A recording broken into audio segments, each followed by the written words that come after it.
Boa tarde, estamos todas de preto, não combinamos, é uma coincidência.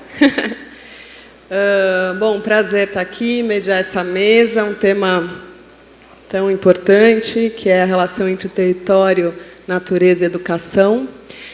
Vou passar a primeira palavra para Bia. Vamos começar com você? Então, tá bom. Então, para Bia Goulart. É isso mesmo? Vou aproveitar, Acertei? então, e falo aqui um pouquinho sobre a Beatriz. É diretora do Centro de Pesquisa e Projetos Cenários Pedagógicos e diretora do programa Âncora. Participou da concepção e da implantação do CELS em São Paulo.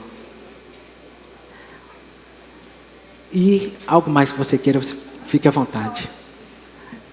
Então, vamos lá. Só sobre o Âncora, eu acabei de entregar meu cargo esses dias, e é uma escola, inspirada na Escola da Ponte, e estou bem feliz porque entrou uma mãe de aluno como diretora, está bem interessante. Estou feliz com essa passagem. Bom, primeiro agradecer o convite da Alana, do SESC, e elogiar que está incrível, assim, estou impressionada com a mistura que vocês criaram, assim, de falas, né, de olhares, de abordagens. Eu acho que isso é muito rico, experiências, e eu acho que essa questão com a América Latina, para a gente... Eu sou arquiteta urbanista, então, às vezes, a gente, na minha formação, que eu me formei em 83, a gente teve nada de arquitetura latino-americana, a gente olhava para a Europa, ficava de costas para a América Latina. Hoje está bem melhor, assim, e pensar nisso na educação e nesse corpo que a gente faz parte desse mesmo continente é muito importante. Estou bem feliz também de ter vocês por aqui com a gente, perto, né? Reencontrar alguns amigos também. E, diferente da Carol, eu não me contive e mudei minha apresentação de ontem para hoje em função das falas. Ela não teve tempo porque ela falou logo em seguida, né? Eu tive. E, na verdade, não é que eu mudei, eu pensei algumas questões que vão corroborar a minha fala, na verdade. Pegando até a chamada que está no caderno, né, que há uma confluência e interdependência entre educação, natureza e território, pensando na criança, eu fiquei muito com uma sensação que eu já tenho há mais tempo, mas ontem isso ficou forte, hoje também, que há uma confluência, mas ao mesmo tempo há uma separação, né? Eu acho que na hora que a gente contorna os campos de pesquisa, infância, ou acho que tem aí uma coisa bacana, até que o Gandhi passou rápido, entre criança e infância, né? A criança é o sujeito, a infância é uma condição, é um tempo, e para alguns filósofos e algumas pessoas é uma experiência. Eu vou trabalhar um pouquinho isso, mas quando você contorna criança, natureza, outro contorno, você tira um pouco do todo, e aí você vê essas coisas meio como se elas tivessem uma inteireza e uma unidade, quase que uma independência. Eu acho que isso se faz muito para a gente garantir, principalmente a questão dos direitos, né? O que está faltando para as crianças, o que está faltando para a natureza. Ao mesmo tempo, eu sinto vontade de voltar para o todo, de voltar onde não tem esse contorno, onde não tem criança, onde não tem natureza, onde tem o planeta Terra cheio de gente. Eu acho bacana a gente fazer essa ida e essa volta. Então, e eu acho que isso tem a ver com a pergunta que a Catarina fez logo no começo da fala dela ontem, para quem não estava, é uma professora da FAO, da Universidade de São Paulo, Faculdade de Arquitetura, e ela está criando um grupo de pesquisa focado em projeto com criança, pensando também nas crianças e com elas, e ela começa a falar dela que criança a gente está falando, que natureza a gente está falando. Isso é muito importante trazer. Eu me lembro de um debate em Minas com a Macaé, acho que logo que ela assumiu a Secretaria Estadual de Educação em Minas Gerais, do governo do Estado, houve um debate que o Juarez Dairel e o Carrano fizeram, a partir do Paulo Carrano, do Observatório da Juventude sobre jovens, né? E metade da plateia era de jovens do parlamento e de alguma escola lá de BH, escola pública de ensino médio. E a outra metade, os cabeça branca, tal, pessoal pesquisador há 40 anos, né? Professor Veiga Neto, professora, esqueci o nome dela, uma super importante do Rio, desculpa. E aí um monte de gente muito importante que estuda juventude. E aí eu nunca me esqueço que, uma bela altura, no segundo ou terceiro dia do seminário, um jovem pediu a palavra e falou: olha, com todo respeito, vocês estão definindo jovens segundo tal, Agamben, segundo Bauman, segundo Paulo Freire. Por que vocês não falam com a gente, que nós estamos aqui do lado, né? Então, essa questão da teoria, a gente corre um risco de ir para a Lua, né? Com a teoria, com o conceito. Então, eu tenho procurado buscar teóricos e pensadores e que trabalhem na prática também. Eu, como a Ana Clara Torres Ribeiro, por exemplo, socióloga já falecida, lá da UFRJ, que desenvolveu toda a obra dela em torno da teoria da ação. Então, que teorias nos faz agir? Então, eu estou... Sempre que eu vou para a teoria, eu vou desse modo, né? E aí, mas ainda eu não quero deixar de perguntar de que criança que a gente está falando, e se a gente está falando da criança ou da infância, ou dos dois, né? E de que natureza, de que educação, de que território, né? Acho que a gente está, como o Gandhi falou, as palavras, a concretude, ela nos molda, nos modifica. E a gente está preso, né? Acho que como abracadabra, né? Quando você fala abracadabra, abre uma porta. A palavra tem esse poder de te fazer pensar alguma coisa. Ela cria imagens e te aciona algum processo. Só que a gente herdou uma imagem, a gente está vítima de um processo de herança de uma imaginação tão profundamente enraizada, fixada só numa imagem. Quando fala criança, se a gente for... todo mundo vai desenhar a mesma coisa. Uma criança, uma escola, uma natureza. Então, a gente está... Na verdade, a palavra que é para abrir, ela meio prendeu. A gente está preso numa coisa evidentemente óbvia. Essa palavra não está fazendo a gente desmontar o conceito que a gente tem. Só vai reforçando e calcificou a ideia de escola, de educação, de infância. Então, que palavras... Primeiro isso, desnaturalizar essa palavra e essa concepção, abrir esse código e recompor de outro jeito, com outras palavras, talvez até com a sua negação, né? Algo que nos faça realmente imaginar e agir. Porque, atualmente, acho que algumas palavras estão fazendo a gente ficar parado e fazer a mesma coisa sempre, né? E aí eu sinto muito que há uma distância entre criança e natureza de nós. Parece que a gente está sempre falando de algo que está lá. A natureza, a criança. Não estão aqui? Não, aqui não tem natureza dentro dessa sala? Não tem natureza? Não tem criança dentro dessa sala? Então, é um pouco assim, a gente se desconectou a tal ponto que a gente não acha que não tem, mas a gente tem tudo isso. É uma hipótese, talvez. Espero que não seja uma hipótese, mas talvez seja. Então, tem uma distância, e essa distância tem a ver com as palavras que a gente usa e como a gente constrói essas lógicas de ação, né? E aí a gente vai precisar das crianças, aquelas que o Gandhi falou, que são transgressoras, subversivas. E eu me pergunto, aonde que a gente deixou de ser isso? Que dia foi? Que a gente parou de transgredir, parou de estar ligado ao primordial, parou de conhecer a palavra, a pré-linguagem. Então, a gente cresce e perde tudo isso? Ou a gente põe uma camada a mais? Porque a impressão que me dá é que a gente desconecta. E aí começa a estudar aquele ser estranho, que é a criança, com muito estranhamento, com muita distância de algo que a gente perdeu. E que a gente precisa dar espaço, porque no nosso mundo não tem lugar para ela, porque a gente não é mais. Então, o que vai ser? Nós vamos criar dois mundos? Um para as crianças? Como que o Conselho de los Niños interfere nos nossos conselhos?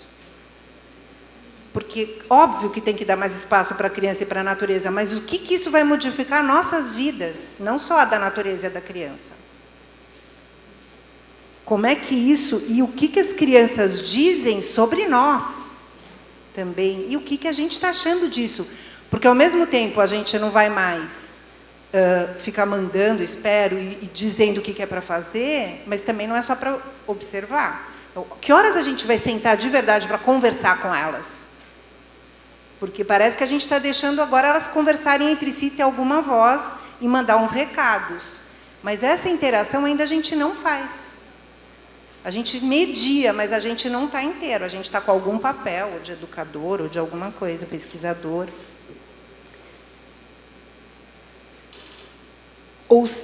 E eu acho que a gente tem muito a aprender com esses segredos que a gente esqueceu, de como acessar essa pré-linguagem. Como a Fernanda falou ontem, infante é o que não fala. Ela falou afônico, eu achei muito engraçado.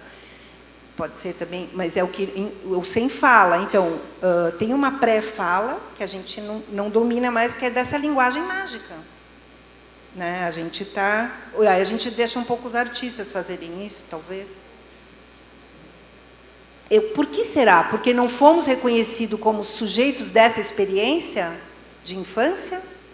Quando a gente foi criança, ninguém deu a mínima, não nos eram nos conselhos, não perguntava, só mandava. É isso? Ou será que essas crianças que estão nos conselhos hoje, nas escolas democráticas, vão se calar e vão estudar depois as infâncias e as crianças como algo distante delas, ou elas vão ser assim para sempre? Estou muito curiosa para saber.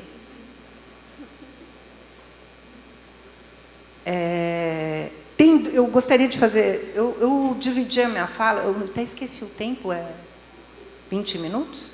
20 minutos? Eu trouxe umas imagens para mostrar. Eu queria falar junto com as imagens, mas eu fico preocupada de esquecer, então eu vou... Só duas ideias que eu acho muito legal para quem não conhece esse filósofo, Walter Cohen, que é da UERJ, do Rio de Janeiro, Infância entre Educação e Filosofia. E eu gosto muito da abordagem que ele faz da infância, porque é uma coisa que a gente pode pegar para nós. Que ele dá o direito da gente ser infante, mas falante também. Então, ele diz assim: afirmaremos... Espera aí, desculpa. Acho que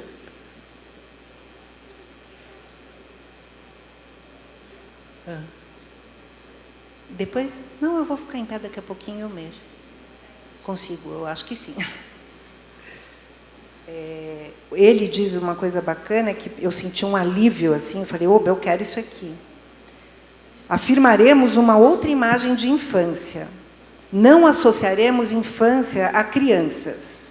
Não atenderemos às idades. Não pressuporemos uma temporalidade linear. Não nos preocuparemos com o que a infância pode ser, mas com o que ela é. Asseveraremos a infância como símbolo da afirmação, figura do novo, espaço de liberdade. A infância será uma metáfora da criação. Eu achei incrível que o Joaquim ontem falava em criança. Para nós, criança é o ninho, mas para você é criação, né? É o que cria. Olha que lindo, né? E aí, ou seja, a infância é uma metáfora da criação no pensamento. Uma imagem de ruptura, de descontinuidade, de quebra do normal, do estabelecido, que é o subversivo lá do Gandhi. É isso que a gente quer. Então, ela tem que chegar na gente, porque senão a gente vai ficar o quê? Um bando de pamonha, né? Assim, eu não sou mais infante, então eu aceito, não subverto. Não dá, não vai dar certo isso daí. E aí, ele traz também o Agamben. Ele lembra do Agamben, que fala uma coisa mais legal, assim, também tão forte, que é essa posição que não é mais da criança débil, precária, frágil, mas como irrupção do possível, construtora de futuro. E é, de novo, a questão de um impacto de ruptura. Algo que faz o que quer, que inventa do nada, que chama pneu de meu louro, por exemplo. E tudo bem, virou um louro. Ou seja, eu crio alguma coisa, eu tenho poder sobre o que eu vejo. E eu até vejo que não está lá. Ou seja, a imaginação passa a ser forte na minha vida e determinar, criar o meu mundo. Nesse processo de criação de mundos e de aproximação com a infância, a ideia não é muito a gente ficar infantilizado, né, ou eles se adulterarem, por exemplo, mas a gente realmente criar um campo de diálogo. E aí não é só com as crianças, é com todo mundo, de todas as idades.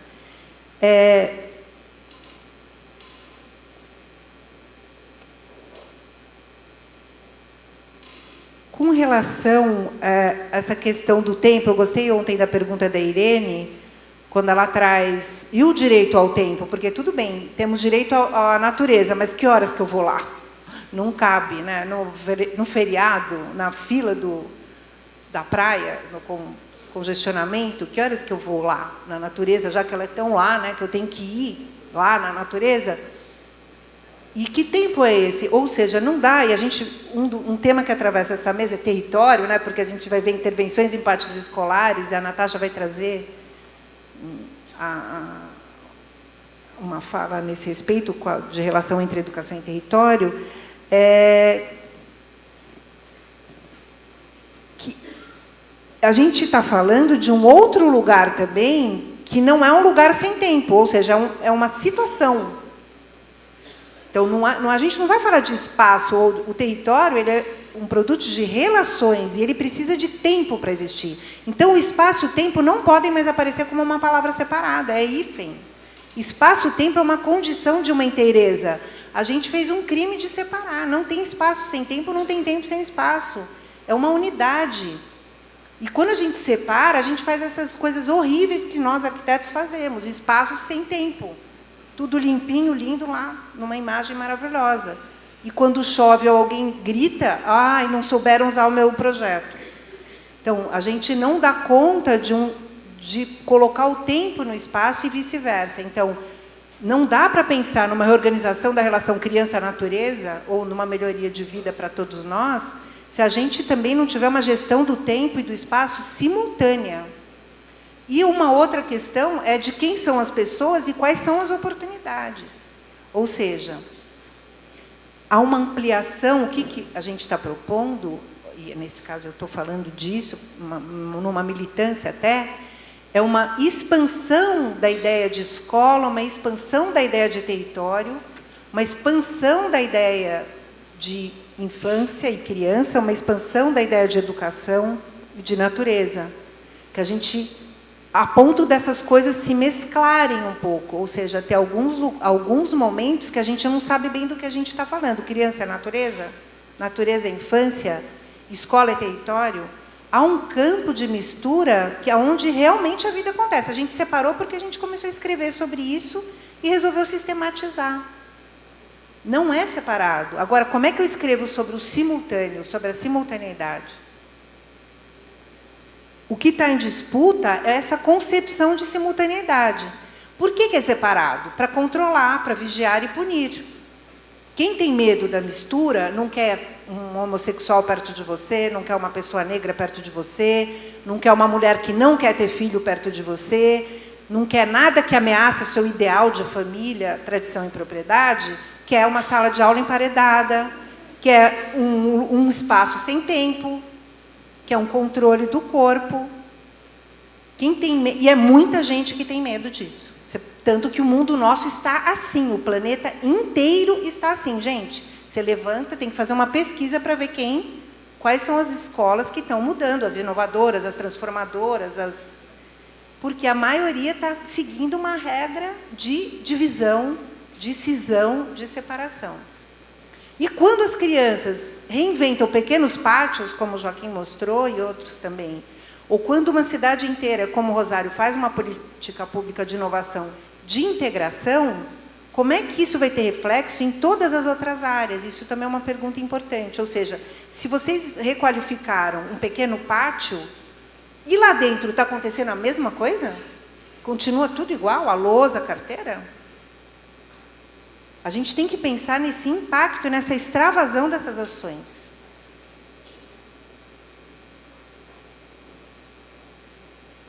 O que eu quero sugerir, daí eu vou mostrar algumas imagens, é que a gente não dá mais aqui... Tem muitos arquitetos urbanistas aqui na plateia?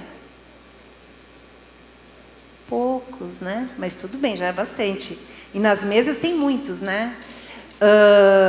O que a gente não dá para pensar mais em projeto de arquitetura escolar, projeto de paisagismo pararipa. A gente tem que falar de ambientes de vida. O Tim Ingold fala isso, que é um antropólogo incrível. Eu estou com o livrinho dele aqui sobre ambientes para a vida. A gente tem que pensar em ambientes para a vida. E aí dentro está a natureza, está a escola, está a casa, está o cinema. Ambientes para a vida. Todos eles têm que dar conta da vida no seu assunto específico. Então eu vou mostrar, porque já faltam só um pouquinho, né? Ele dá uma receita, depois eu posso passar para vocês. É uma receita bem legal de projeto. Não é só para arquiteto.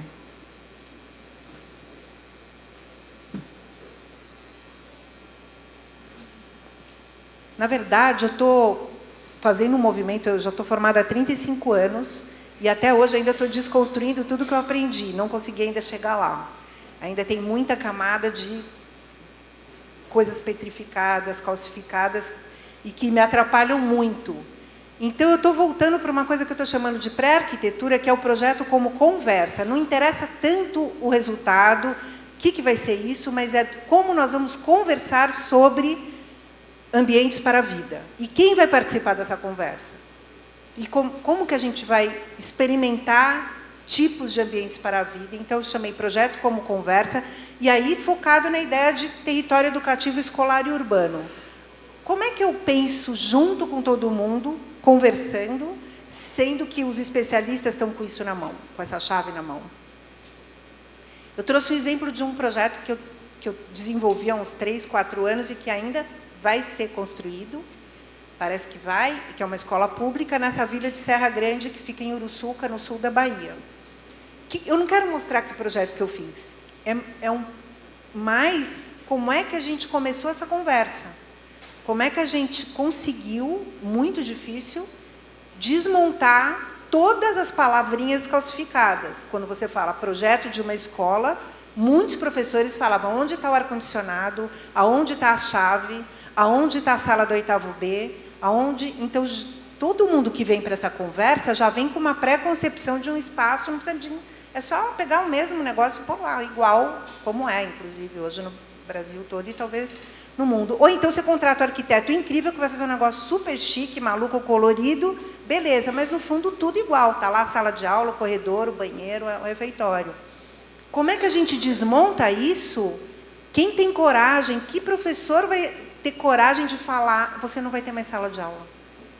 O cara fica desesperado, ele fala, gente, desculpa, eu estudei 5 anos para dar aula numa sala de aula, e você fala que não tem mais? Não sei como faz de outro jeito. E as crianças também, os pais das crianças vão falar, escola de maluco, meu filho não vai, cadê a sala dele? Está misturado com mais velho, vai apanhar, vai se machucar. Então, foi um processo muito bonito, de 1 ano e meio, mais ou menos, de conversa, para a gente saber o que eles sonhavam. Antes de... Junto eles, mas antes, ou junto, o lugar sonha o quê? Porque eu gostei dessa ideia da e mesma coisa que o Pedro Artung falou, assim como o Joaquim. Há uma correspondência entre... A natureza também tem direito de ter a gente. Eu gostei daquilo, eu achei, tomara que ela queira ter a gente, né? Mas gostei disso, que ela também está aí. Se a gente nasceu aqui nesse planeta, não deve ter algum motivo, né? Sei lá, senão seria um outro tipo de seres. Ou seja, esse lugar, ele tem sonhos de ser. Quase que já tivessem muitas arquiteturas boiando aí num campo que precisa se materializar. Quem é que vai puxar esse fio para baixo? Quem é que vai trazer essa egrégora que está boiando e vai caber quem lá dentro? Porque os nossos sonhos são muito diferentes. A palavrinha está calcificada, mas na hora que eu tiro a tampa, um quer muro alto, um quer muro baixo, um não quer mais escola. E aí é uma mediação longa, ou seja, tem que ter tempo para conversar. E aí, bom, ali é o mar à direita, né? Aqui, deixa eu voltar, o mar, e aqui essa vila está a uns 90 metros de altura, uma vila de 4.500 habitantes, sendo que 2.000 são estudantes. E eles estão hoje em escolas, como muitas cidades brasileiras, onde dá prédios alugados ou reformados, ou uma escola padrão, nesse caso não eram prédios pequenos, na vila. E aí houve um estudo ambiental de que tinha que ter um programa de proteção ambiental dessa região, que chama PRUA. E foi participativo, durou 3 anos, foi em 2008 até 2011. E o PRUA indicou essa área ali em cima, aqui, não sei como é que faz, mas tudo bem. Lá em cima, aquele vermelhinho, em volta de um rio, para ser as escolas. Só que quando o PRU indica, ele já faz assim, aqui é o pré, aqui é o Fundamental 1, aqui é o 2, aqui é o ensino médio. E aí a gente chegou já perguntando, mas por que separado? Por que está separado? Porque é assim, tipo, naturalização de uma ideia. Mas não pode ser de outro jeito? E a gente começou com essas perguntas bem inadequadas. Por que não pode ser de outro jeito? Deu uma bela canseira em todo mundo. E a uma hora estavam quase lá me demitindo já, porque pergunta demais e eles queriam ver o resultado. E aí o resultado não vinha, né? Porque a gente só queria perguntar. Mas aí a gente tinha um outro problema, que o governo federal só financia escola padrão. E o dinheiro é uma escola pública. Como é que eu faço uma escola esquisita, na beira de um rio, que eles nunca vão fazer? Claro, respeitando a área. Então, foi uma luta, assim, luta mesmo. Eu sei que essa palavra estão dizendo para não usar, mas no mínimo era uma disputa, de novo, de concepção, que tinha, então, muitas camadas. O sonho das pessoas, o sonho daquela geografia, daquela história, que pedia uma arquitetura baiana, que pedia materiais locais, que pedia algo que respeitasse o vento, que respeitasse o sol, o cheiro, as árvores. Tinha as ideias de escola de cada um. Já está terminando, Nath? Já está terminando. E aí a gente decidiu que a gente não ia discutir arquitetura se não fosse junto com a pedagogia. Então, surgiu o plano participativo de criação do projeto pedagógico arquitetônico junto. Porque não ia adiantar ter uma arquitetura bacana e, de repente, todo mundo ia continuar a mesma coisa. Ou ter uma escola hiper inovadora, com uma proposta pedagógica de escola democrática, por exemplo, e a arquitetura não foi junto. Então, a gente foi sentindo até onde dava para ir. E não dava para ir muito, porque os professores um dia falaram: você está querendo que a gente seja demitido? Porque essa escola aí eu não vou entrar. Eu não sei nem por onde entra. Você disse que não tem porta? Eu nunca vi uma escola que não tem porta. Então, eu fui me tocando um pouco, assim, que era quase um desrespeito à condição daqueles professores, que não conseguiam fazer uma coisa revolucionária. Então, a ideia era ir com calma. Foi o que eles me pediram. Calma, vamos devagar, a gente chega lá. Mas não vai dar para ser uma coisa maluca, senão não vai ser nossa. Vai ser sua e do povo da permacultura, da bioarquitetura, mas não vai ser da Vila de Serra Grande. E aí a gente juntou um monte de gente, né, e as leis, e fomos, por isso que demorou 1 ano e meio, um monte de assembleia, um monte de reunião e vivência, e maquete, e vai e volta. E aí o lugar da natureza, na beira do rio, numa vila na beira-mar. Então, não tinha. Não queremos jardim porque não tem verba para contratar o jardineiro. Não queremos árvore porque entope a cale, pode machucar. Subir em árvore machuca as crianças. Isso foi assim. Só faltou as crianças falarem isso, mas todo mundo falou. Esquece, cimenta tudo. A gente quer uma escola igual a de São Paulo. Você está vindo de lá para fazer uma escola de pobre aqui, toda cheia de mato. A gente quer ar-condicionado, vidro, fumê e concreto. Então, foi mais 6 meses para a gente trabalhar essa imagem de escola que estava na cabeça de todo mundo. E observar um pouco o que o Gandhi falou daquele projeto premiado, do escritório do Rosenbaum, que é muito interessante mesmo processo, lá em Tocantins. A gente foi ver como as pessoas moravam, né, a vida deles, conversar com as famílias, e a gente percebeu que as crianças de 3 anos viviam em cima de árvore. E no meio de uma assembleia, eu falei, gente, eu queria mostrar uma foto. Quem que é a mãe dessas crianças? Quem que é a louca da mãe dessas crianças que deixa essas crianças subirem nessa árvore? E aí, sou eu. Não, a minha filha sobe no telhado, ela some. Ué, mas na escola? Não, na escola não. Na escola eu não deixo. Ela fica na carteira porque ela não vai ser burra que nem eu. Subir em árvore é coisa de gente burra. ela tem que ficar olhando para a lousa. Então, a concepção de educação é ficar parado. Porque essa pessoa apanhou para ficar parada, não ficou e ficou burra. A filha dela está quase apanhando também, porque olha onde está a menina. E ela não para na escola, no pré ainda para, vai para o primeiro ano, vai se ferrar. E aí a gente começou a trabalhar, mas será que esse espaço não pode ensinar? É perigoso? Não é uma sala de aula? Elas não estão conversando? Mas, ué, o que elas vão ensinar uma para a outra? Ué, elas estão ensinando muitas coisas uma para a outra. Não é uma sala de estar? E aí a gente começou a explorar essas perguntas. Aqui é do ensino médio, elas pescam e vão para o ensino médio e ficam numa sala sem janela. E os pais, não, e os professores, não pode ter rio, vai ter um muro, né, Beatriz? Não vai ter. Essa escola na beira do rio vai ter um muro, né? Não vai poder ir no rio pescar durante a aula. Mas por que não pode? Porque eles podem se afogar, olha a fundura. Se acontecer alguma coisa, a culpa é do professor, esse que é o problema. Não é toda uma aldeia educa uma criança, isso aí é lá na África, porque no Brasil essa frase é só para enfeitar a PowerPoint. Porque não é uma aldeia que educa a criança. É o coitado do professor e o pai e a mãe, o resto não está nem aí. Então, enquanto a gente não for aldeia e todo mundo puser o band-aid no pé da menina que cortou, não vai rolar. Então, é perigoso, é um laboratório, ela está pesquisando se o peixe gosta ou não gosta da minhoca que ela pôs. É um território educativo. E aí, isso é o resultado do projeto, que foi também difícil a gente fazer uma escola aberta com telha de barro e respeitando um monte de coisa, captando água de chuva. Aí uma outra conversa, eu acho que isso não interessa muito aqui, mas foi feito um trabalho bem profundo de pesquisa de sustentabilidade do projeto, da construção, né? E aproveitando água de chuva e tal. A questão é, a pergunta que um pai me fez quando viu essa imagem, quem vai lavar a rede? Aí a diretora falou, eu não vou. Quem vai lavar a rede? Quem vai... E aquela casinha na árvore? É muito perigosa. Então, de novo, como é que eu faço um espaço inovador se não tem uma colaboração de todas as áreas? Aqui é o próximo passo, eu já vou terminar. Porque o que a gente percebeu? Não dá para ter um prédio. Não dá para ter um prédio. Ou seja, a produção de escola é a produção de ambiente de vida. Ele tem a ver com como eu chego na escola, que horas, quem está longe, quem está perto, vem a pé, vem de bicicleta.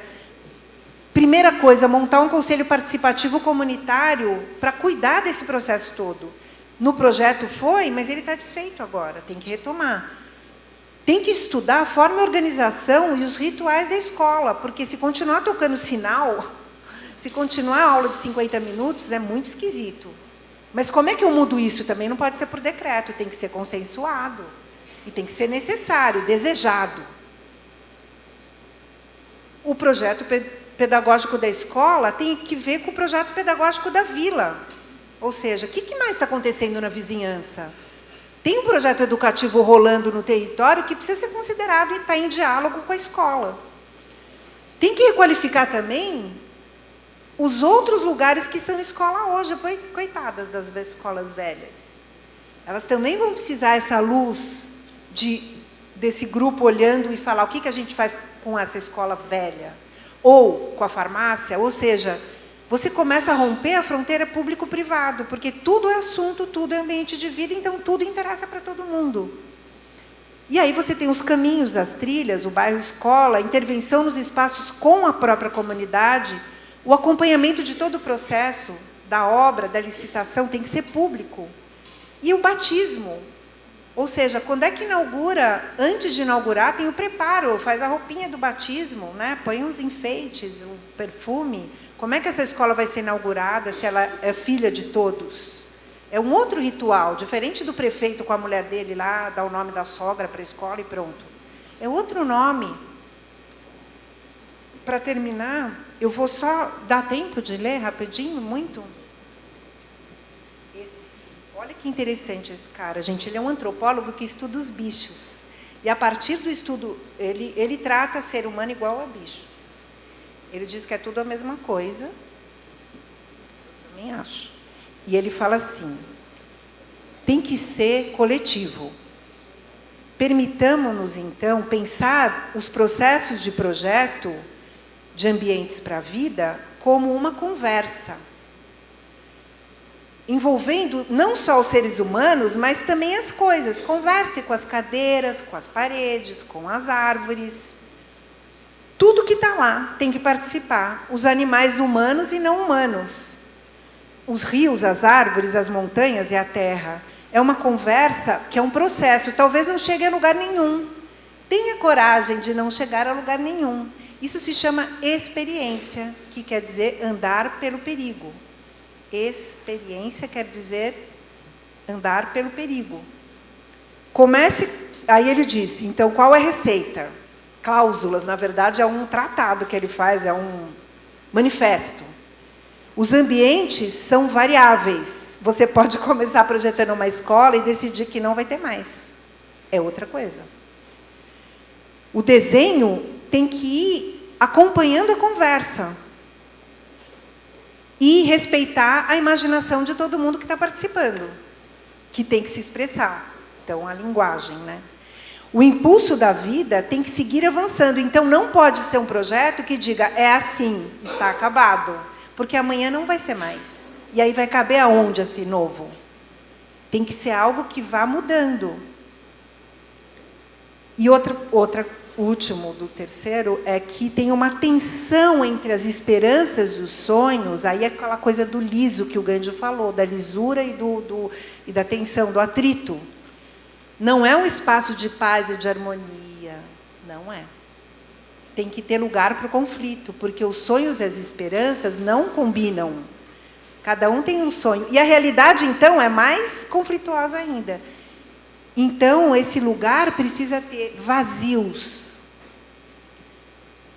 Projetem vazios. O Wim Wenders fala isso num texto bonito, que ele fala garrafa ao mar para os arquitetos.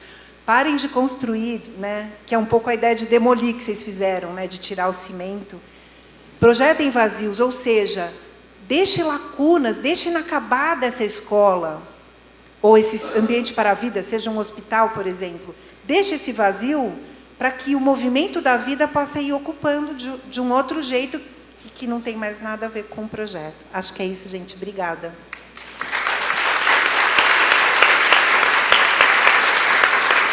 Obrigado, Beatriz. Ângela. Vou dizer um pouquinho de você, Ângela, e você, se precisar, complemente. Ângela é cofundadora e diretora executiva da Fundação Pátio Vivo, organização que contribui para a educação através da implementação de paisagens de aprendizagem, transformando parquinhos escolares em uma ferramenta pedagógica que promove hábitos de vida saudável e contato com a natureza.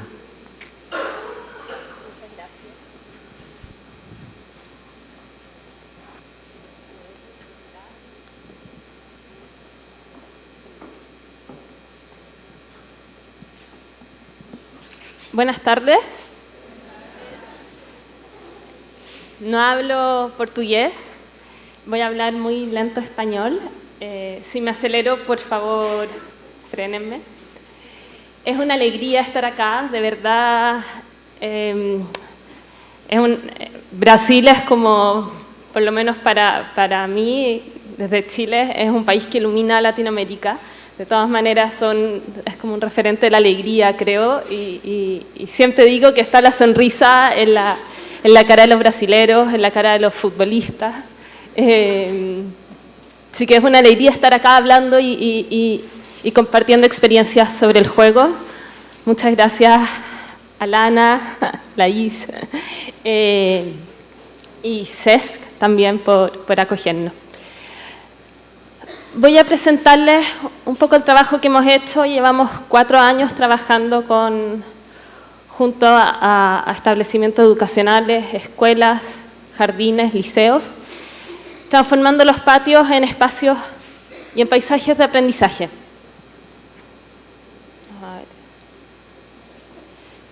Para nosotros los paisajes del aprendizaje son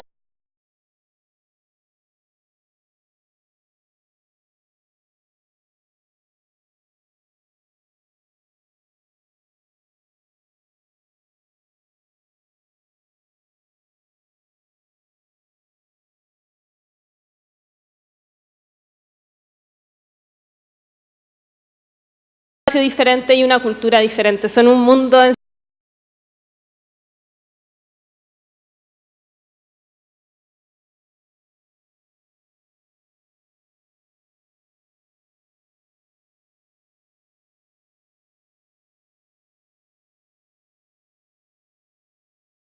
unidades.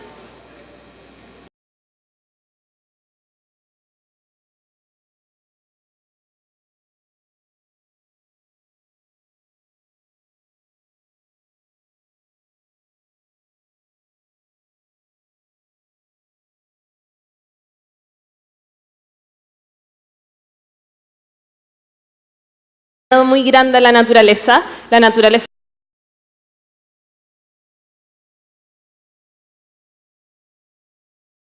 que ya tenemos no están promoviendo absolutamente. Acá algunos ejemplos.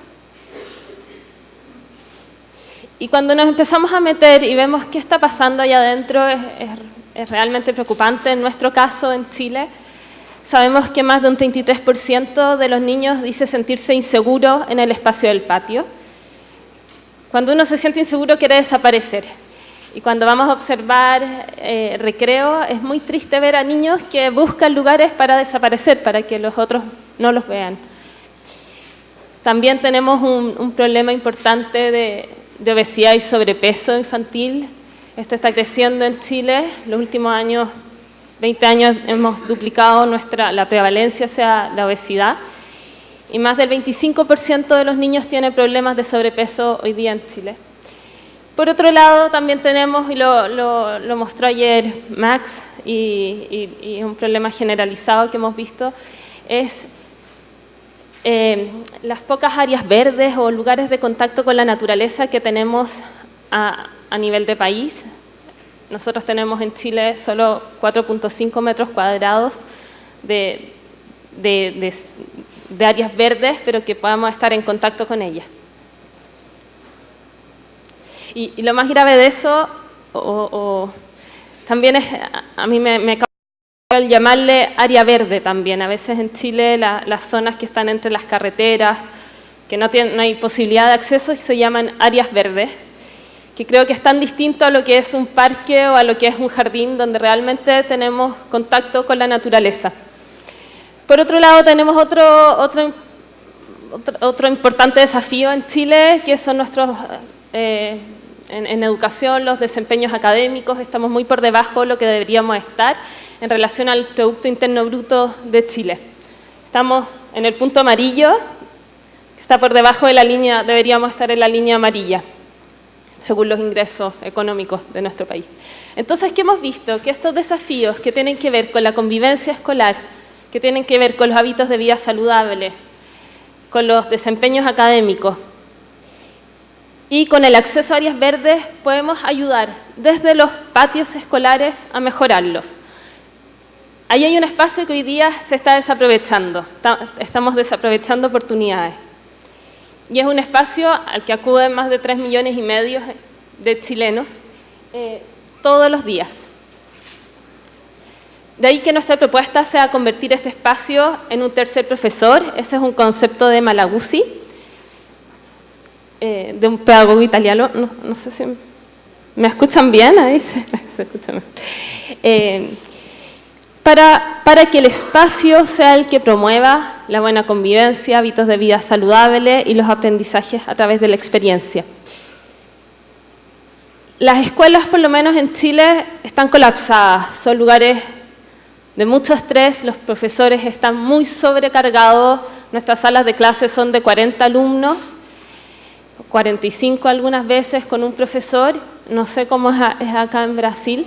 La verdad que ya no le podemos seguir cargando más cosas a los profesores, de ahí que con mucha humildad tratamos de entrar a las escuelas para activar los espacios para que empiecen a promover nuevas cosas.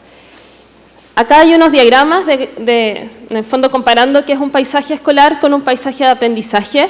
Los paisajes escolares son lugares planos en contraposición a los paisajes de aprendizaje, que son espacios con mucho más capas y que ofrecen un montón de cosas y que no solo se usan durante el recreo, sino que también se pueden usar durante la hora de clases.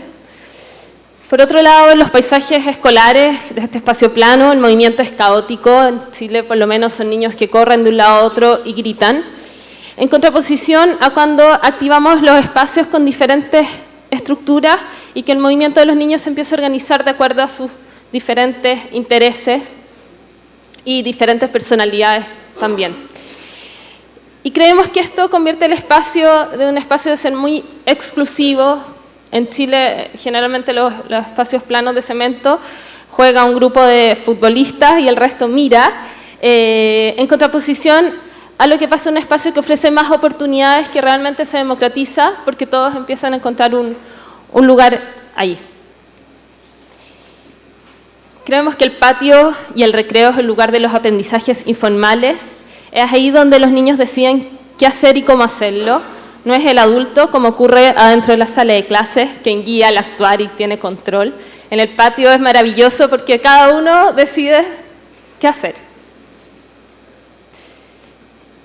Y es acá donde las habilidades se adquieren a través del cuerpo, del movimiento.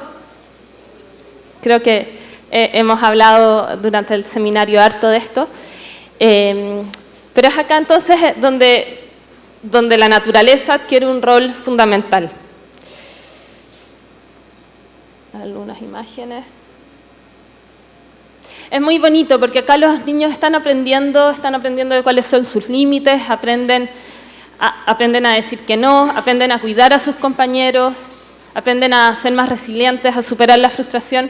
Todo esto es a través del juego, que es el lenguaje de ellos.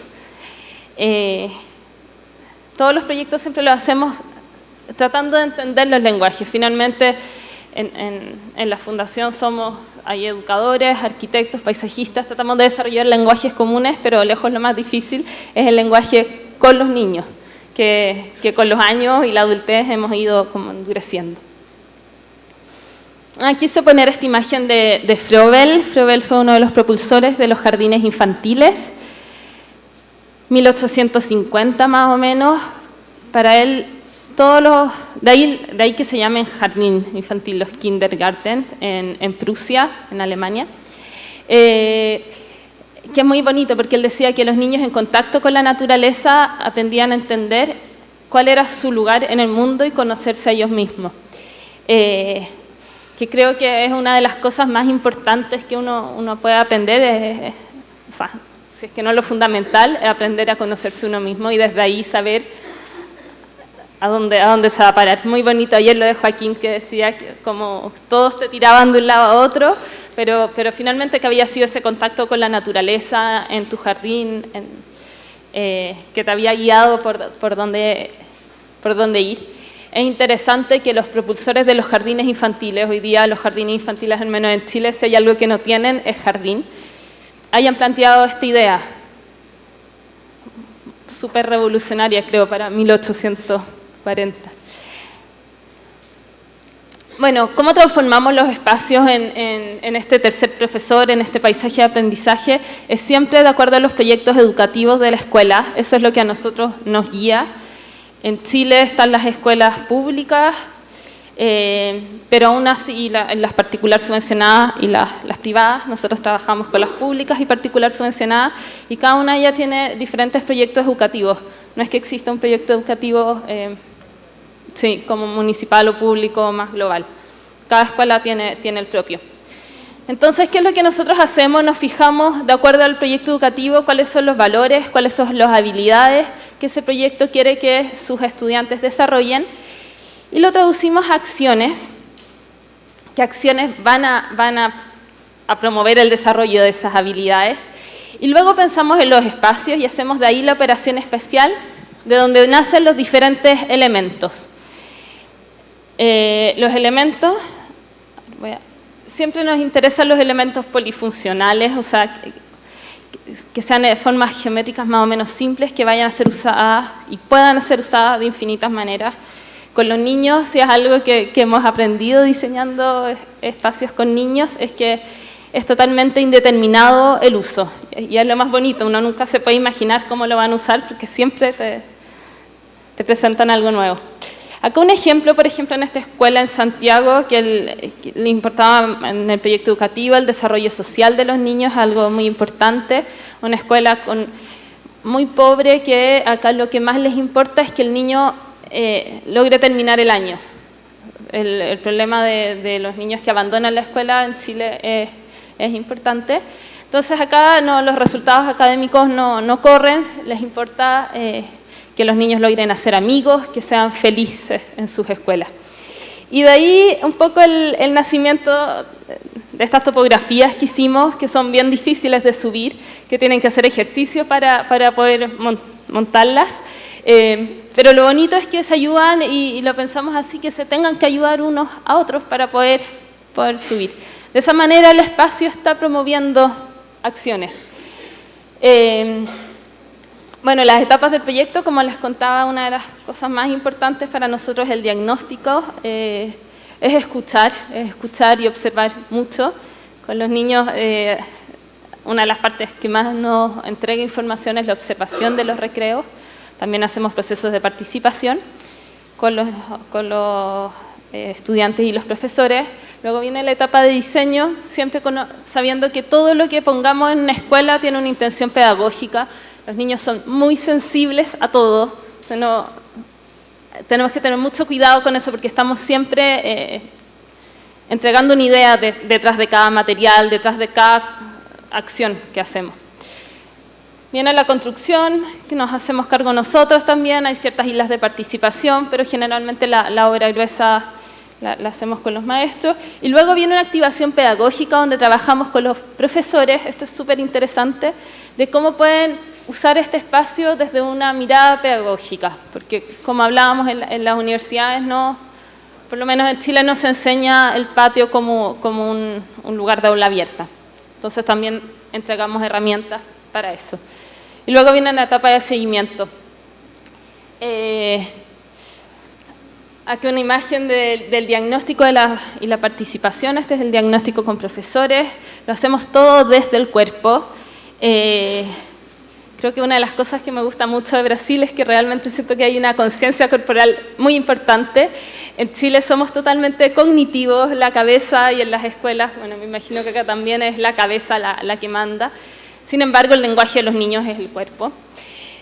Creo, o sea, como de observar a los niños es su lenguaje. No sé cómo voy con el tiempo, perdón.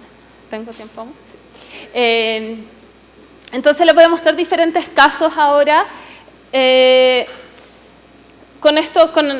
Donde hemos puesto el acento en el proyecto educativo, en el patrimonio cultural. Siempre el juego libre es nuestra metodología finalmente, el aula abierta y el contacto con la naturaleza. En todos nuestros proyectos tratamos de bajar estos conceptos, pero dependiendo de las escuelas es si se baja más fuerte o con mayor o menor intensidad. Hay parte del diagnóstico con los estudiantes. Esta es una escuela en Rancagua, el Colegio Yelén, al sur de Santiago. Este era el desafío que teníamos. Es una escuela circular que tenía un gran patio al medio, como cosa que le gusta mucho a los arquitectos, ese vacío, y mezclan a todos los niños de 7 años hasta los de 18. En realidad eso es terrible. Entonces acá el desafío que teníamos era bajar el proyecto educativo, de cómo, que en este caso queremos que nuestros niños sean los arquitectos de su propio futuro. Ese es como el lema de la escuela. O sea, que ellos puedan optar y no se pongan límites. ¿Qué es lo que hicimos acá?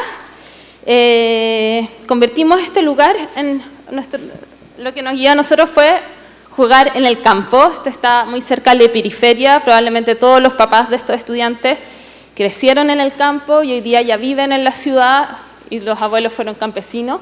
Entonces tratamos de imitar ciertas acciones, que es lo que siempre nos fijamos, como correr cerro abajo por esta loma, o trepar un árbol. Eso fue uno de los más desafiantes, que hicimos unos juegos de barras como estos, donde el tema del riesgo que explicó la Is, no me voy a detener en eso ahora, pero es clave. En este juego son los niños los que eligen cómo jugar, hasta dónde llegar, aprenden a decir que no. No todos pueden subir hasta arriba, pero es muy bonito porque si no se inventan sus juegos abajo y van incrementando los niveles de desafío en el juego. Ah, listo, me encanta. Estos son el típico juego que nadie les dice. Esto es totalmente informal, son los niños que se apropian y juegan así. Y acá, además de estar tomando conciencia de su cuerpo, están desarrollando habilidades sociales, de coordinación con los otros, de escucharlos, respetarlos, de empatía. Es bonito porque por arriba pasan caminando también, pero con cuidado para no pisarlo. Este es el espacio vacío, y acá está con acciones. Nos interesa mucho también dejar espacios vacíos, o sea, a los niños no les podemos dar, y siempre los juegos ellos son los que crean los juegos, tratamos de guiar lo menos posible, sí hacemos ciertas pendientes o cosas que promuevan, pero nunca guiamos. La imaginación de ellos, igual que el cuerpo, es infinitamente más rico que el nuestro. Bueno, esto es como para traspasar en Chile no les gusta mucho la tierra en los colegios, entonces usamos mucho este material que es un chip de madera en el que se entierran y crean sus juegos, pero también está todo el desarrollo motor fino también. El uso del ladrillo en este proyecto fue súper importante como una materialidad que promueve la identidad cultural de donde está la zona patrimonial. El ladrillo funciona muy bien en el lugar donde está ubicado. Pero también es bonito como empieza a salir pastito entre ellos. Algo que todas las escuelas en Chile nos piden es pasto. El pasto en Chile es un problema, mantenerlo es carísimo, y además los colegios con el sobreuso se termina convirtiendo en barro, pero tratamos de buscar ciertos lugares donde poder poner semillitas. Este otro espacio, por ejemplo, en el mismo colegio es un espacio que no se podía ni acceder y lo convertimos en patio también. Este caso creo que es importante como la idea del patrimonio cultural. Está en Arica, la ciudad más al norte al límite con Perú. Está en un valle y donde vienen niños que viven en este valle, y es muy triste que la escuela no está validando esa historia patrimonial que traen con ellos, que sin duda es mucho más rica de las que tenemos nosotros en la ciudad. Entonces, ¿qué fue lo que hicimos acá? Trabajamos con la típica técnicas constructivas de la zona, la pica de piedra. Trabajamos el tema del huerto, es una escuela agrícola, por lo que el huerto sí funciona. Pero organizamos el espacio en estos 3 grandes círculos, uno pensado más para con hamacas y lugares que acogiera a los niños. Estos son espacios son niños que quedan internados ahí, son niños que son del Sename. El Sename en Chile es el lugar que acoge a los niños que por diferentes problemas no pueden vivir con sus padres. Y lo más triste es que además se van a dormir al colegio. Entonces las tardes en este colegio son muy importantes y pensar cómo podíamos acogerlo. Y por otro lado, este círculo central tiene un fogón, que es algo súper importante también para la cultura aymara. Y el otro es el huerto. Un poco mostrando referentes. Y acá están las hamacas, que el problema de que lava las hamacas también fue un problema en esta escuela. Pero felizmente el tema de que qué bueno que podemos acogerlos, podemos darle esa contención, venció la administración y ya la metieron y las lavan cada cierto tiempo. Este es un jardín infantil en Santiago, donde el juego libre fue el principal motor.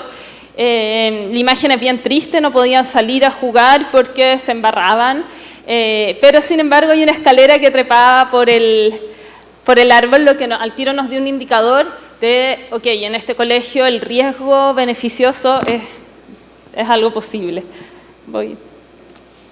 Entonces, ¿qué tuvimos que hacer acá? Un súper drenaje, y con toda la tierra que salió diseñamos esta loma con diferentes pendientes y que usan de la forma más increíble, ellos van inventando.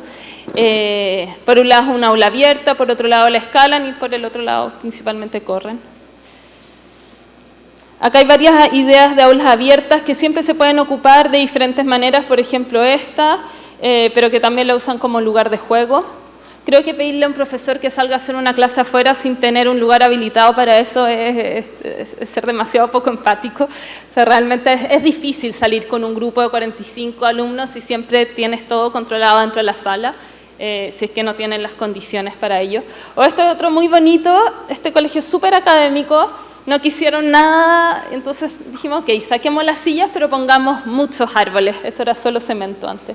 O acá otro que hicimos una aula abierta y aprovechamos la pendiente para crear un túnel, que eso es súper raro en un colegio, pero les gusta siempre controlarlo todo, pero los convencimos y es el mejor lugar hasta para la directora ahora. Dice que cuando tiene malas reuniones se va a llorar adentro del túnel. O sea que es increíble que un director lo declare. O esta otro, esto en el caso de Yelen también, donde ya... Y con este colegio cierro, es un proyecto que me gusta mucho, en la Araucanía, en el sur de Chile, con muchos niños araucanos, y donde acá la naturaleza, ellos son niños que viven entre medio de los bosques.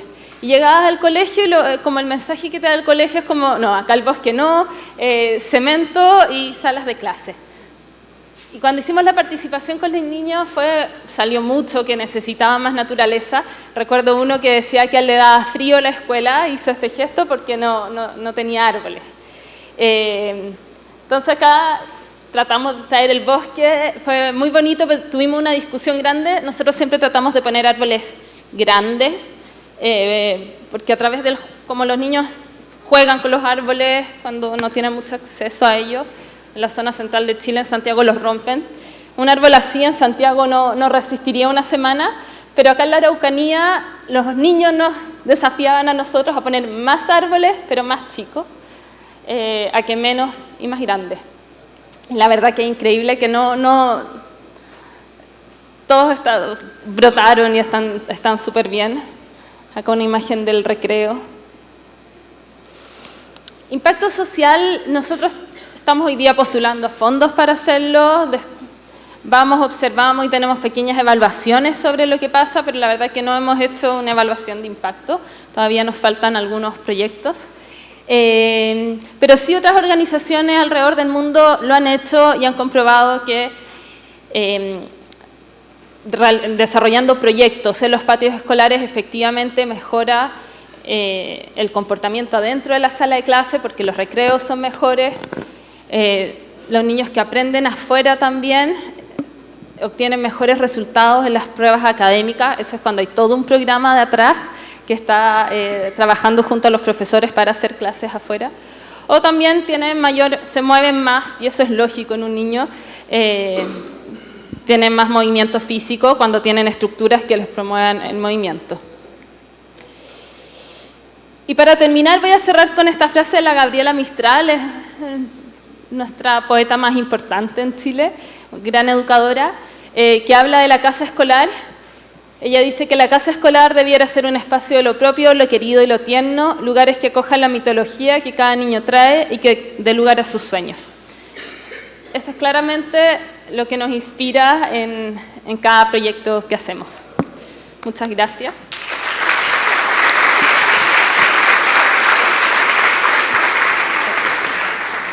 Obrigado, Ângela.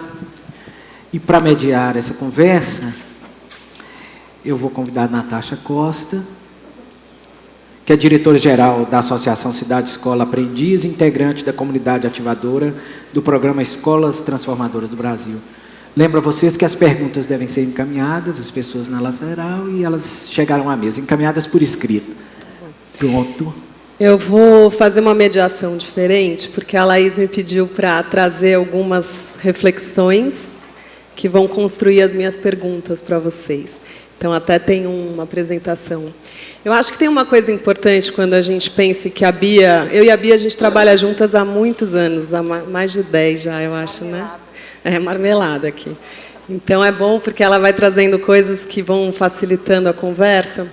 Mas eu acho que quando a gente pensa no tema dessa mesa, né, interdependência entre educação, natureza e território, a gente precisa se perguntar primeiro sobre essas partes. de que educação a gente está falando quando a gente entende que há interdependência e de que crianças a gente está falando e de que territórios a gente está falando, né?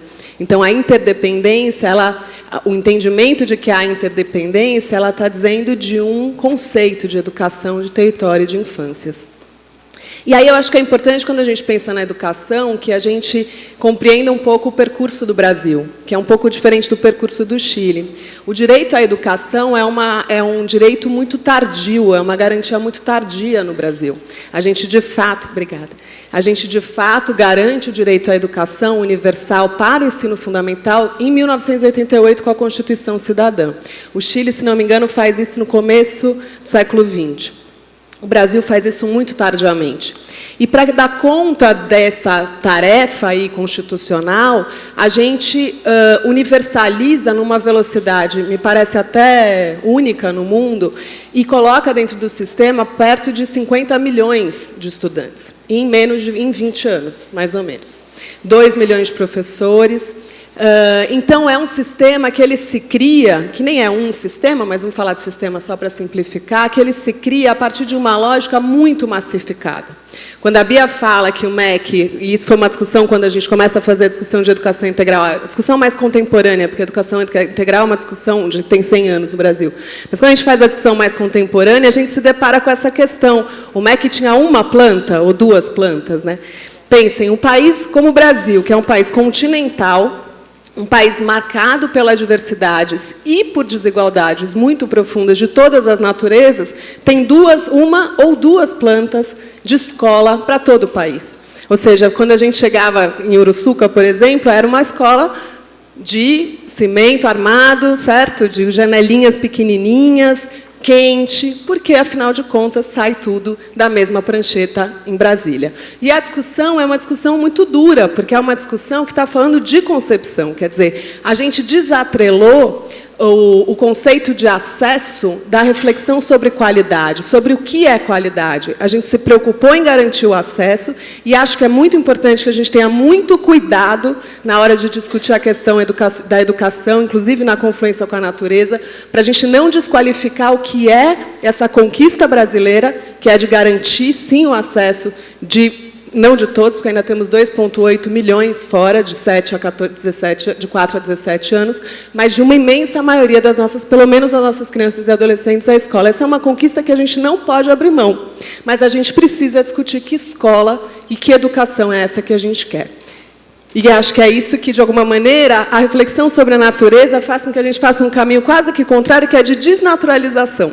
A gente precisa desnaturalizar conceitos, visões, para poder se aproximar. A natureza nos provoca isso. Ela nos provoca a olhar para esses muros, para essas paredes, para esses espaços, para essas experiências, para essas formas de aprender, que a gente entendeu que são as únicas formas de aprender, e a gente precisa desnaturalizar essas visões. E aí eu acho que essa reflexão do John Dewey é muito legal, porque ele diz assim para a gente: educação é um processo social. Eu vou levantar, nem sei como eu estou conseguindo ficar tanto tempo sentado. Educação é um processo social. Educação é desenvolvimento. E aqui o que eu acho que é chave para a gente. Educação não é preparação para a vida. Educação é a própria vida. A gente aprendeu a pensar a educação, e isso está permeando o tempo todo as nossas práticas e a nossa forma de organização, da escola e fora da escola, de que a gente está preparando as novas gerações para alguma coisa que vai acontecer depois. E quando a gente faz isso, quando a gente isola todo o processo focando nessa ideia, a gente desconsidera que eles estão vivos. Eles estão vivendo coisas, eles estão vivendo experiências. Eles são donos de uma história, eles são donos de interesses, eles são donos de conflitos. São pessoas que estão em processo. No sistema público, isso também no sistema particular, mas um sistema que foi tão massificado, isso é ainda mais grave. E por isso que a dimensão de território é tão importante, porque as identidades dos estudantes são muitas vezes negadas. As comunidades onde as escolas estão não são reconhecidas, não são sequer conhecidas. O que existe da vida, dos códigos, da vida vivida pelos seus estudantes não é conhecido pela escola e, portanto, não é considerado no processo de aprendizagem e desenvolvimento dos estudantes. E aí que a gente faz o quê? A gente desarticula a experiência de aprender da experiência de viver, o que gera, não raro, limites à própria aprendizagem, evidentemente. E aí, sou eu mesmo que tenho que passar, isso é sempre muito difícil. Vamos lá. Não, eu sabia que ia fazer. Onde é a Bia? Aqui? Aqui. Aqui? Aqui, deu. E aí, quando a gente se aproxima dessa instituição, a gente vai vendo algumas barreiras que eu queria nomear. A primeira barreira é a centralidade do conteúdo, e não a centralidade, o estudante, o sujeito que está em processo de desenvolvimento e de aprendizagem. Esse é um deslocamento que ele não é um deslocamento, ele não é banal, ele é muito importante. O conteúdo, o espaço, os recursos, as práticas estão a serviço de um sujeito que aprende, de um sujeito, de novo, que é dono de uma história, de uma identidade, de interesses. Ela não deve estar a serviço do conteúdo. Em função da centralidade do conteúdo, a gente fragmentou tempos e conhecimentos. A gente aprende uma coisa num momento, outra coisa em outro momento, e a gente não constrói relações entre esses conhecimentos, no ato de aprender e na própria entendimento dos fenômenos de forma integrada. A terceira coisa importante é a desterritorialização do projeto educativo. Uma escola, muitas vezes, ela opera de uma mesma maneira, ela poderia operar na Vila Madalena, aqui em Interlagos, no Fundão do Ângela, na Maré. Ela tem uma forma de organização muito parecida em diferentes lugares. Um professor, muitas vezes, dá a mesma aula, me lembro sempre de uma professora que eu conheci, que tinha um caderno. Uma vez eu fiz uma época, ficava em sala de professor, para ficar conversando. E aí, uma vez, uma professora chegou à noite numa escola aqui na periferia de Osasco, e era já umas 9 da noite, ela chegou cansada. Eu falei, tudo bem, tudo? Ela, não, tudo, estou cansada. Eu dei aula, já entrei, já é minha terceira escola, dei aula de manhã, à tarde, agora eu estou aqui nessa escola, tudo. Nossa, que difícil. E o que você vai trabalhar hoje? Não, mas é tranquilo, porque eu tenho esse meu caderno, e esse meu caderno eu tenho ele há 11 anos. E há 11 anos eu dou essas aulas aqui. Então, é tranquilo também. Eu vou lá, vou aqui. Ela ia para escolas muito diferentes, assim, eu dou essa aula aqui, está tudo resolvido. Ela era uma professora, inclusive, de biologia. E eu fiquei me perguntando, que interessante, Tanto faz, onde ela está, que escola ela está, quem são os estudantes, quais são as questões que eles estão se fazendo, quais são os métodos ou os recursos hoje que fazem mais sentido, porque ela, não por culpa dela, não só por uma responsabilidade dela, mas muito pelas condições a que ela está submetida, ela dá a mesma aula há 11 anos. E, por fim, a baixa participação dos estudantes da comunidade escolar, que são parte do modelo da escola. A escola não se relaciona com o território e, portanto, não se submete à participação, porque ela está ali cumprindo o seu papel de transferência de conhecimento, de desenvolvimento intelectual, no máximo, mas ela não precisa contar com a participação, e isso tem uma implicação direta em duas condições muito fundamentais para o aprendizado, que é a construção de vínculos e a construção e a pertinência daquilo que se aprende. Por outro lado, a gente vai ter uma questão com o próprio território. Aqui eu estou chamando de cidade porque eu estava tratando especificamente de uma experiência aqui de São Paulo, mas a gente poderia pensar isso em outros contextos também. A questão das desigualdades múltiplas, sociais, espaciais e culturais. Então, quando a gente pensa do sair da escola ou de acessar os espaços da cidade, a gente precisa reconhecer essa dimensão das desigualdades. Muitas vezes, certos estudantes não se sentem no direito de acessar certos espaços da cidade. Não são bem recebidos. Não são bem recebidos em certos espaços da cidade. Portanto, a gente precisa desnaturalizar e pensar também nas barreiras que não são físicas, mas são simbólicas e culturais que estão atravessando a experiência das pessoas o tempo todo. O não reconhecimento do direito de todos à cidade, o esvaziamento do espaço público como um espaço de convivência, a dimensão pública da escola, muitas vezes, ela está em questão, e a dimensão pública do espaço público também, porque ele não é um espaço de convivência, ele é um espaço de poucos ou de ninguém. A concentração da oferta cultural educativa em alguns territórios, e essa E essa coisa que a gente colou, que é a educação ser igual à escola. A gente desconsidera os outros espaços, as outras experiências, as outras referências e interações, que são interações potencialmente educativas, e a gente cola como o único momento em que o sujeito se educa é na escola, e se educa na forma escolar. E é aí que a gente empobrece a experiência de desenvolvimento e de construção das pessoas como cidadãs, como sujeitos que interagem, que atuam e que agem sobre um território. E aí eu só queria trazer muito rapidinho, só como contribuição, que a gente, ao pensar a escola, se deparou com uma questão. Então, aí toda a questão do que é aprender, o que é uma educação que se volta para o desenvolvimento integral. É uma educação que reconhece a aprendizagem em rede. Então, é uma educação que amplia as interações educativas, novos tempos, novos espaços, novos agentes, que engaja as famílias e as comunidades no projeto educativo, que aprende em contexto, o lugar importa, as concepções importam, as ideias de mundo das pessoas importam, são matéria-prima para a educação, e a rede de proteção social, porque a gente não educa sozinho, a gente educa de braços dados com outros agentes que conhecem outras dimensões do desenvolvimento que podem nos apoiar. E aí eu só queria trazer uma contribuição aqui, para aí já vir para minhas perguntas, que é esse documento que a gente escreveu no ano passado, a Bia ajudou, o Alana é parceiro, e muitos educadores nos ajudaram a escrever, que chama Educação Integral nas Infâncias. E o que ele tem de contribuição aqui é justamente porque a gente foi tentando pensar na educação integral, como é que a gente podia aprender com o movimento da educação infantil, que a gente entendia que tinha conseguido avançar mais no sentido de construir essa escola mais aberta, como é que a gente podia aprender com esse movimento para repensar o Fundamental 1 e 2. E aí a educação infantil nos conta que, na verdade, o que está acontecendo, ao invés dela conseguir influenciar o Fundamental 1, é que o Fundamental 1 estava entrando no pedaço deles, e aí com toda essa pressão pela alfabetização, essa pressão pela escolarização precoce das crianças muito pequenas.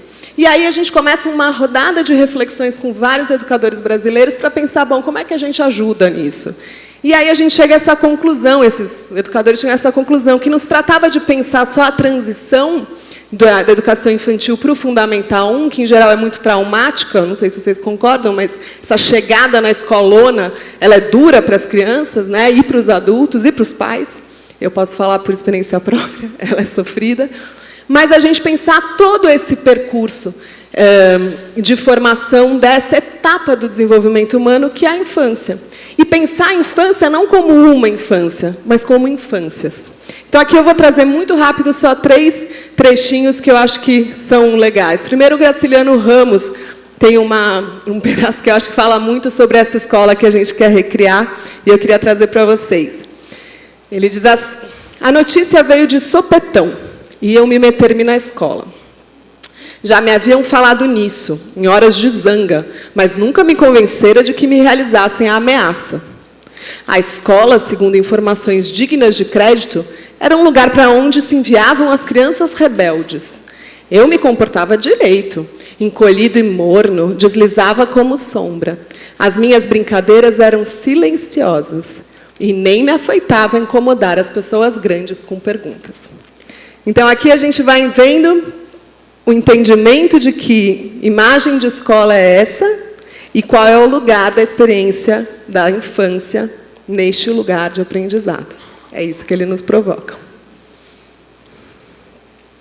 As diretrizes curriculares da educação infantil são favoráveis a essa nossa discussão. Elas dizem assim: a criança é sujeito histórico e de direitos, que nas interações, relações e práticas cotidianas que vivencia, constrói sua identidade pessoal e coletiva, brinca, imagina, fantasia, deseja, aprende, observa, experimenta, narra, questiona e constrói sentidos sobre a natureza e a sociedade, produzindo cultura. E aí a gente tem esse fenômeno muito brasileiro, de marcos legais muito avançados na educação e que a gente ainda não consegue trazer para o chão. Mas está aí, esse é o nosso marco. A gente está ameaçando esse marco, quer dizer, isso que está garantido por aqui, e a gente não conseguiu levar essa mesma concepção para o fundamental. O texto, né, ele é um livro, mas ele também é um site. Eu não vou entrar no mérito dos princípios, senão a gente não consegue conversar, ele está aqui. Mas ele trabalha sobre estes princípios que vão tentando justamente articular o que é singular dessa etapa do desenvolvimento com a dimensão de contexto e com a dimensão da sustentabilidade.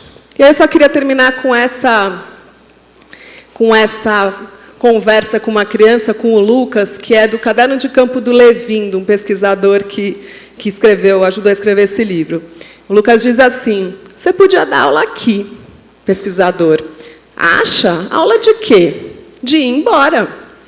E como é essa aula? É assim, você abre o portão e deixa eu ir embora. E por que você quer ir embora? Porque eu tenho um coelho e ele está me esperando. Então, essa pergunta, atendemos de fato uma demanda das crianças?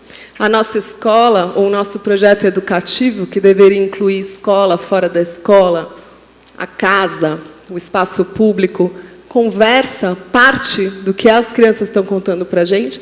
E é aí que eu vou para a minha pergunta para vocês. Como é que a gente pode, quais são os desafios de pensar... E aí eu vou trazer as duas perguntas que estão aqui juntas, né? A Juliane, ela traz os parques infantis, Bia. E eu queria que você comentasse um pouco do Mário de Andrade, em São Paulo, que gerou diversos projetos de escolas públicas infantis no Brasil. Ainda pode ser considerada uma experiência referência? E como é que ela tem se desdobrado, né? Então ela pede, e aí ela pergunta também sobre os espaços culturais negros e indígenas no Brasil, a questão das identidades, se tem alguma pesquisa. E aí eu acho que esse gancho do Mário de Andrade faz a gente pensar nisso. Quais são os desafios para se pensar políticas públicas que não pensem a educação a partir de uma visão tão distanciada, assim como a arquitetura, mas que partam desses sujeitos, que são os sujeitos da aprendizagem, os sujeitos que deveriam estar no foco.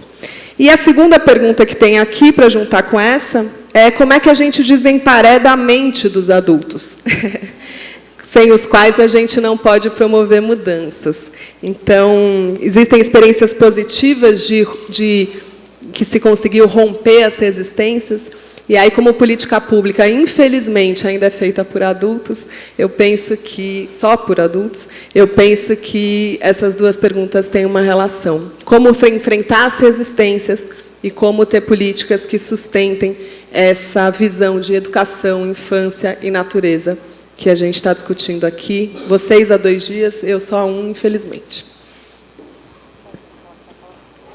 Começa você. Perguntou do Mário de Andrade? Juliana. Bom, é uma super inspiração para a nossa pesquisa o Mário de Andrade, né? Até porque você vê que um poeta do quilate dele se encorajar para a política pública. Tem um livro dele bem bonito, acho que o Fábio Prado que escreveu, que era o prefeito na época que ele foi diretor do Departamento de Cultura, né? De 1935, alguma coisa assim, eu não me lembro bem a data. E é bonita a história, ele sofreu muito, ele levava tudo a sério, assim. Assim, para mim, hoje, o parque infantil é como se estivesse na frente ainda, uma luz, um horizonte, como a escola parque, a escola classe do Anísio Teixeira, são coisas que aconteceram muito atrás, mas que ainda estão no nosso horizonte, porque a gente não fez, né? Ele cria uma rede muito importante, né? No estado todo, para quem não conhece, é uma rede de espaços.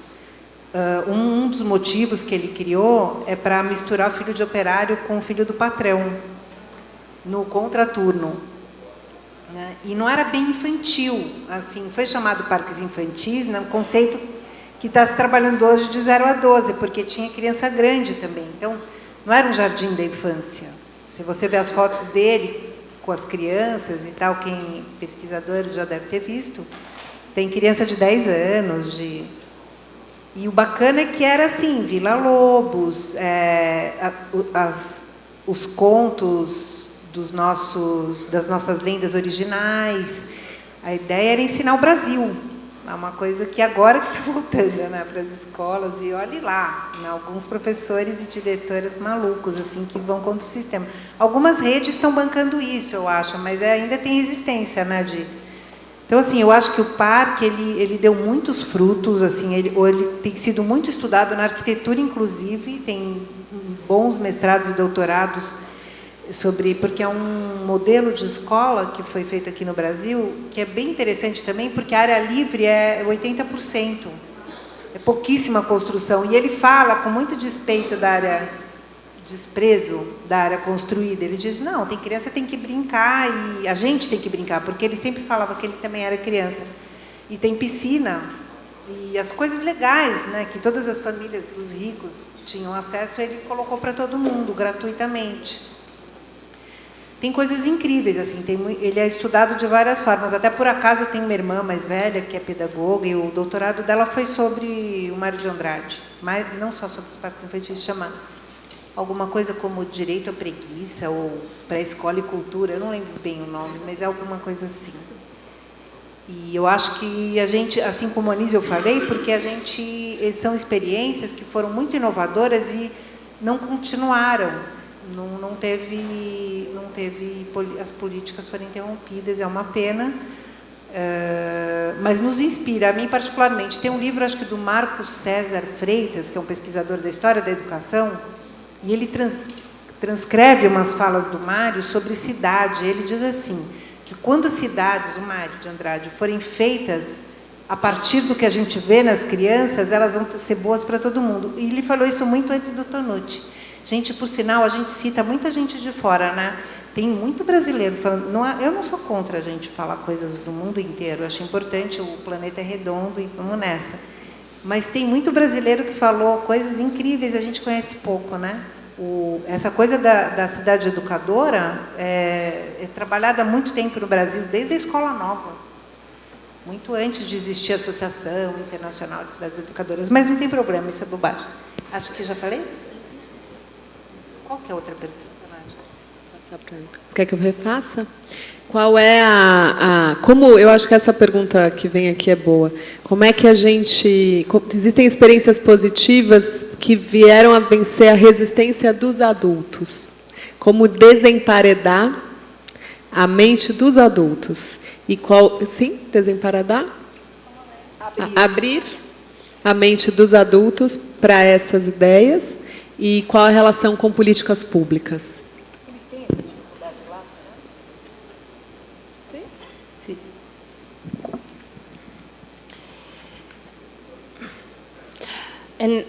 En nuestra experiencia en Chile, no sé, pasa algo súper interesante desde el trabajo de los patios y la naturaleza en las escuelas con los apoderados, con los padres. En Chile tenemos el típico triángulo que son los padres, los docentes y los niños, y ese triángulo no siempre avanza hacia la misma línea de empujarle el aprendizaje a los niños. Tienen el típico problema del padre contra el niño y que si se cae lo van a demandar.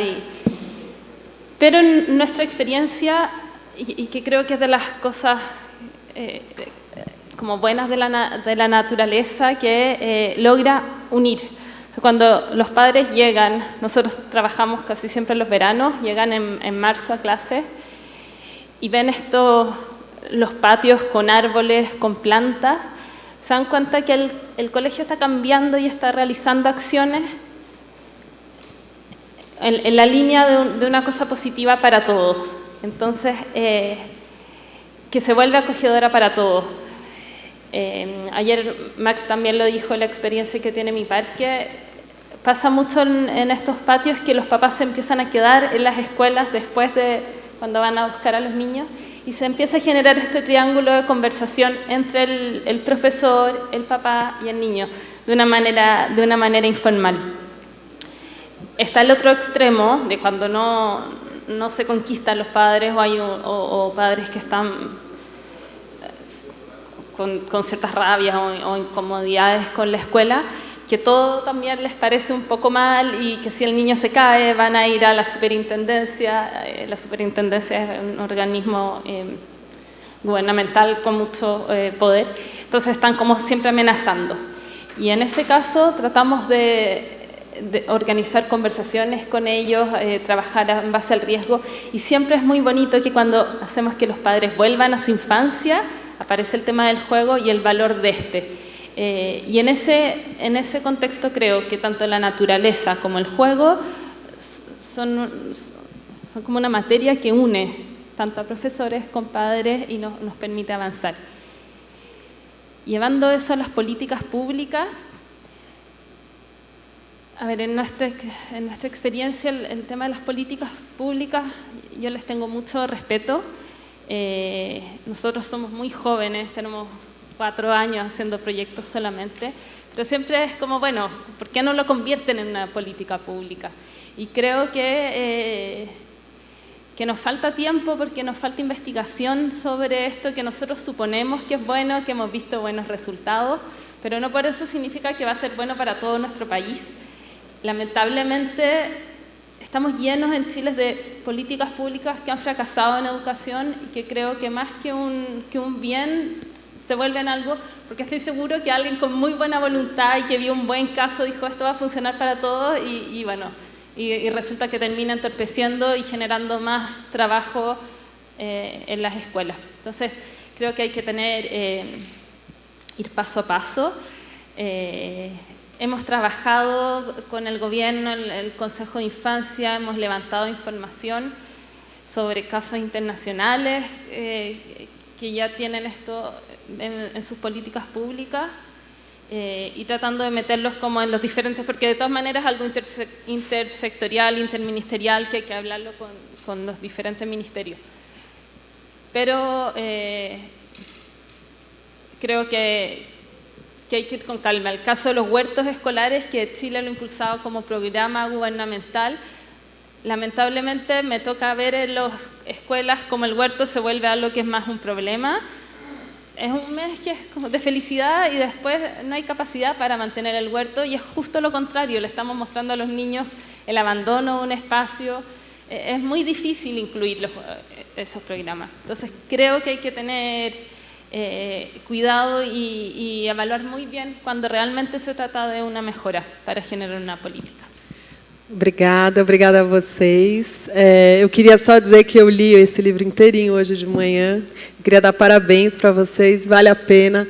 Toda essa reflexão sobre conceitos de educação, educação integral, território educativo e muitas experiências estão aqui. Eu fiquei realmente muito bem impressionada. E é isso, agradecer a presença de vocês, agradecer o convite, dar parabéns, que todo mundo ficou aqui até agora, está bem atrasado. E é isso, que a gente siga nessa construção que é lenta, mas tão fundamental para as nossas crianças. Boa noite.